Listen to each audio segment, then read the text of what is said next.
आगे का part continue करते हैं। इसमें जो चैप्टर चल रहा है ना, इसमें हमारे पास जो टॉपिक्स हैं, सबसे पहले अभी मैं तुम्हें कुछ भी रीजंस नहीं बता रहा इसके, अभी तुम टॉपिक्स पहले करते चलो, उन्हें याद कर लो। एक टॉपिक था कैलकुलेशन ऑफ रेशियोज, जो हमारा कंप्लीट हो गया था पार्ट 1 में, कि रेशियोज कैसे निकालेंगे। सेकेंड टॉपिक था हमारे पास ट्रीटमेंट ऑफ गुडविल।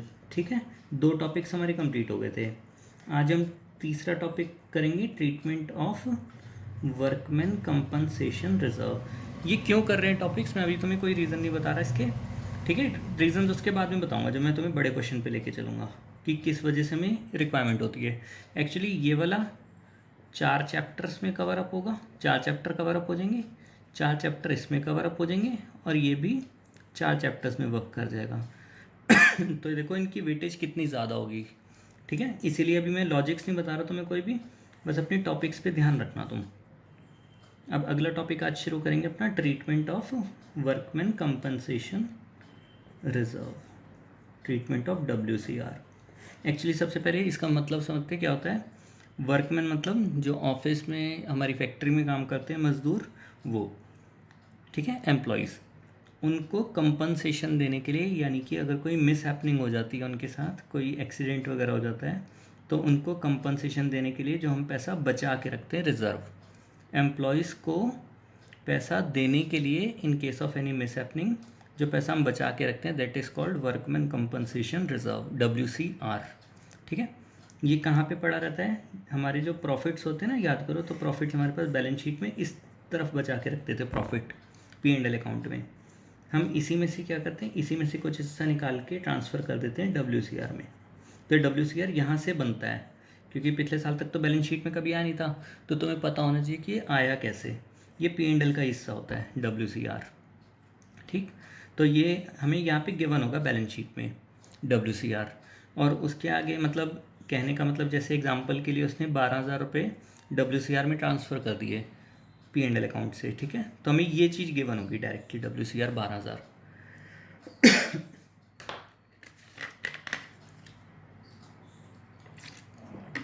अब इसके बाद जैसे ही हमारे पास प्रॉफिट शेयरिंग रेशियो चेंज होती है ना,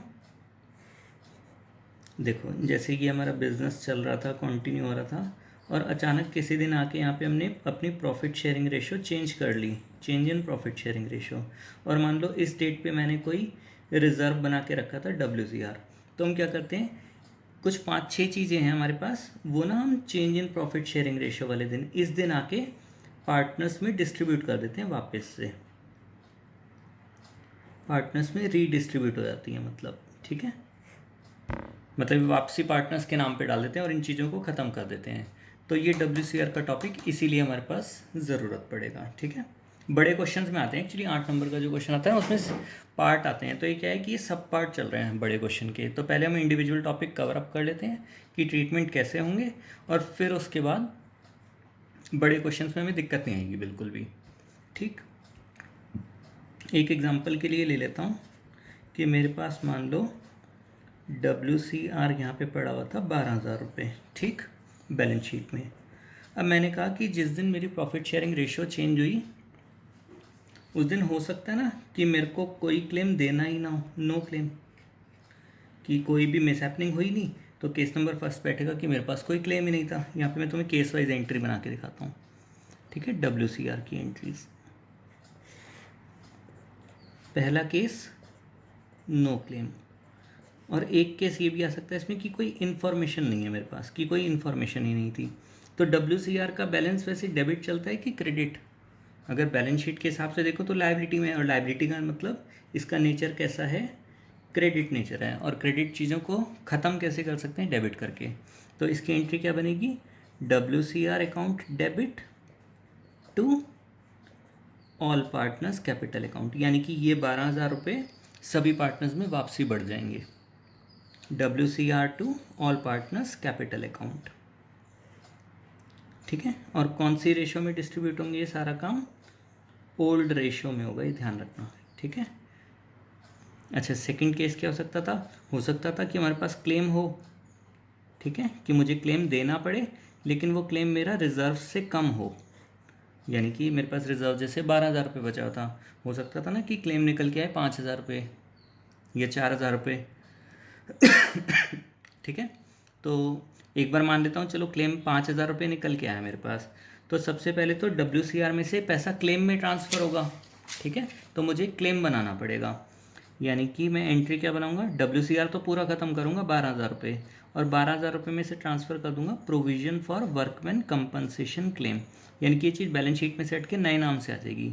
लेकिन यहाँ पे तो 12,000 लिखे हुए थे जैसे एग्जांपल के लिए, और यहाँ पर 5,000, तो बाकी जो डिफरेंस है ना 7,000 ये वाला, ये सभी पार्टनर्स में बट जाएगा, ऑल पार्टनर्स कैपिटल अकाउंट में। और कौन सी रेशो में बटेगा ये, ओल्ड रेशो में। 3 पार्टनर है जैसे ABC, तो 3 में, 2 पार्टनर है A और B, तो A और B में बढ़ जाएगा। इसी तरह एक केस क्या हो सकता था कि क्लेम हो और वो WCR के बिल्कुल बराबर हो, यानी कि जितना मैंने 12,000 बचा के रखा था मुझे पूरा पैसा वर्कर्स को ही देना पड़ेगा क्लेम की फॉर्म में। तो मेरी एंट्री क्या बनेगी, WCR फिर से हटेगा टू प्रोविज़न फॉर WCC। अब ये 12 से ही डेबिट होगा, 12 से ही क्रेडिट हो जाएगा, तो क्या पार्टनर्स के लिए कोई डिस्ट्रीब्यूशन के लिए बचेगा, कुछ भी नहीं बचना है तो। ठीक है, तो यानी कि इसके बाद कोई एंट्री नहीं होगी। और फोर्थ केस मेरा क्या हो सकता था, नीचे कर देता हूँ आपका, केस नंबर 4 कि WCR सॉरी क्लेम जो है वो है, लेकिन वो WCR से भी ज़्यादा है। यानी मैंने जो बचा के रखे थे पैसे बैलेंस शीट में वो 12,000 रुपये थे, और जो वर्कर्स मेरे से मांग रहे हैं क्लेम की फॉर्म में वो 12,000 से ज़्यादा मांग रहे हैं, जैसे 15,000 20,000 इस तरह से। तो देखो मैं क्या करूँगा, WCR ख़त्म तो करूँगा डेबिट 12,000 रुपये से, ठीक। और यहाँ पे जब मैं प्रोविज़न क्रिएट करूँगा ना, लाइबिलिटी के लिए प्रोविज़न बनता है, प्रोविज़न फॉर WCC। तो मान लो कि मुझे उनको 20,000 रुपये देने हैं, तो यहाँ पे तो 20,000 लिखना पड़ेगा।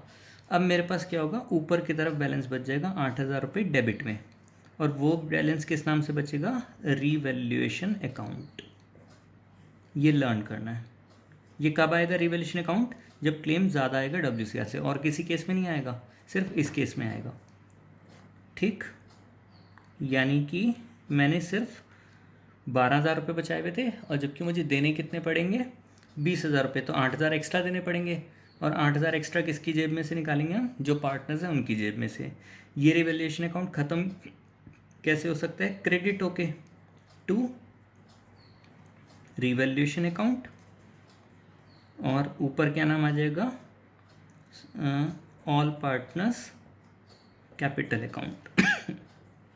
कितने, 8,000 रुपये से हम ये वाली एंट्री कर देंगे कि ये 8,000 रुपये नुकसान के, ये यहाँ पे जो डेबिट हुए इसको मैंने यहाँ क्रेडिट करके ख़त्म कर दिया, ये किस में डिस्ट्रीब्यूट कर दूंगा, सभी पार्टनर्स के कैपिटल अकाउंट में। ठीक है, ये हमारे पास क्वेश्चन यहाँ ख़त्म हो जाएगा। एक एग्जाम्पल, अब क्वेश्चन लेके चलते हैं। क्वेश्चन नंबर 3 तुम्हें कैसा आएगा क्वेश्चन, ये वाला दिखा देता हूँ।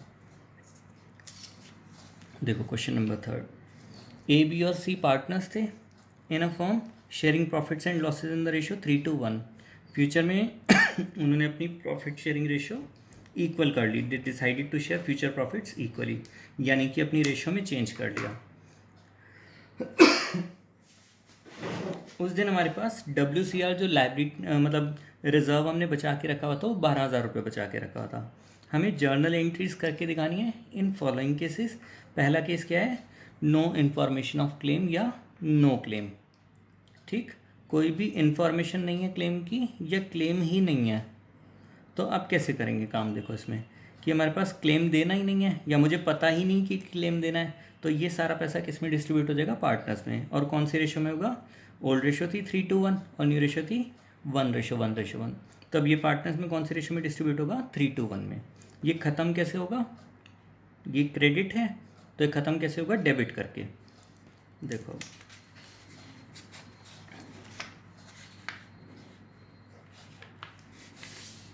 एंट्री कैसे बनेगी, WCR डेबिट 12,000 रुपये to A to B to C, कितने रुपए, 6,000 4,000 और 2,000। 12,000 का डिस्ट्रीब्यूशन करेंगे इन रेशो 3:1। और याद है कैसे डिस्ट्रीब्यूट करते थे, 12,000 मल्टीप्लाई बाय 3/6 कैंसिल आउट करके देखना, तो ये कितना आएगा, 6,000। इसी तरह अगले का निकालेंगे, 12,000 मल्टीप्लाई बाय 2/6, तो ये कितना निकल के आएगा, 4,000। और इसी तरह 12,000 इंटू 1/6, तो वो निकल के आएगा 2,000। अब केस नंबर 2 देखते हैं कि क्लेम हमें देना है और कितने रुपए देना है, 7500, 7500 रुपीज़ का क्लेम देना है। 7500 रुपीज़ के क्लेम का मतलब है कि 12,000 रुपये में से 7500 रुपये मुझे देने हैं और बाकी जितने बचेंगे वो पार्टनर्स में डिस्ट्रीब्यूट हो जाएंगे। तो WCR ख़त्म कितना होगा, 12,000 ही होगा। टू प्रोविज़न फॉर WCC लिख सकते हैं या WCR क्लेम लिख सकते हैं। वर्क इसको वैसे प्रेफर करो कि WCC लिखो इसको, ठीक है। वर्कमैन कंपनसेशन क्लेम बोलते हैं इसको नाम, WCC। कितने रुपए, 7500। और बाकी कितना बचेगा आप देखें कैलकुलेशन में, 12,000 में से 7500 चले गए जो हमें बाहर देने हैं। तो पार्टनर्स के लिए कितने बचे, 4500। ये 4500 कौन सी रेशियो में डिस्ट्रीब्यूट हो जाएंगे, ओल्ड रेशियो, यानी कि 3:2:1।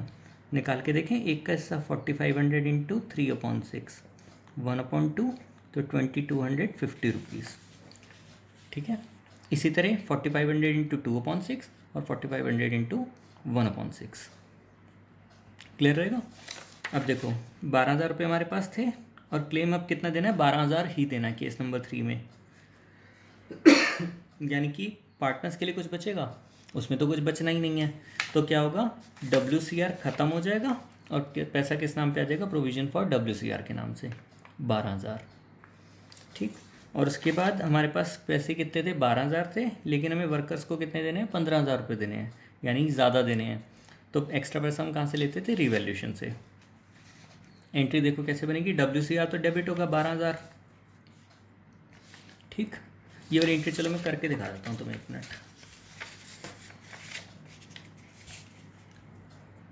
WCR डेबिट होगा 12,000 से,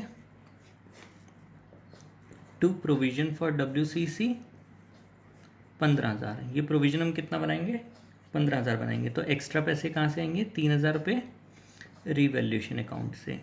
और ये रिवैल्यूएशन ख़त्म करेंगे अगली एंट्री में, टू रिवैल्यूएशन 3,000। और ये किसके नाम पे डल जाएगा सारा का सारा नुकसान, A, B और C, ठीक है। A is capital, B is capital, C is capital. और अमाउंट कैसे निकालेंगे इसकी, 3,000 रुपये का जो नुकसान था उसका कितना हिस्सा, 3/6 हिस्सा, यानी कि 1,500। इसी तरह 2/6 और इसी तरह 1/6, ठीक है। तो ये एंट्री हमारे पास बन जाएगी 1,500, 1,000 और 500, ठीक है। इस टॉपिक में कौन सी रेशियो यूज़ होगी, सिर्फ और सिर्फ ओल्ड रेशियो। ये ध्यान रखना, WCR लर्न कर लेना एक जगह पे ना, पेपर पे नोट डाउन करके चलना कौन सी जगह पे कौन सी रेशियोज यूज़ होनी है। जैसे अब तक तुम्हें बताऊं तो गुडविल में 2 केसेस पड़े थे, रेज्ड वाला जिसमें 2 रेशियोज यूज हुई थी, 2 एंट्री बनी थी, 2 रेशियोज थी। पहली एंट्री हम इसमें करते थे ओल्ड रेशियो में और सेकंड एंट्री हम करते थे इसमें न्यू रेशियो में। केस नंबर सेकंड जो था नॉट रेज्ड वाला, उसमें सेक्रीफाइसिंग रेशियो या गेनिंग रेशियो में एंट्री होती थी, ठीक। और इसी तरह जो WCR का हम टॉपिक कर रहे हैं, तो WCR में कौन सी रेशियो यूज़ होगी, ओल्ड रेशियो। बच्चों को एंड तक ये कन्फ्यूजन रह जाता है कौन सी रेशियोज यूज़ होंगी। तो इसके लिए तुम पहले ही नोट डाउन करके चलोगे कि कौन सी रेशियो कहाँ पर यूज़ करनी है हमने। फिर इसके बाद हम अपना नेक्स्ट वीडियो में नेक्स्ट टॉपिक कंटिन्यू करेंगे, इन्वेस्टमेंट फ्लक्चुएशन रिजर्व।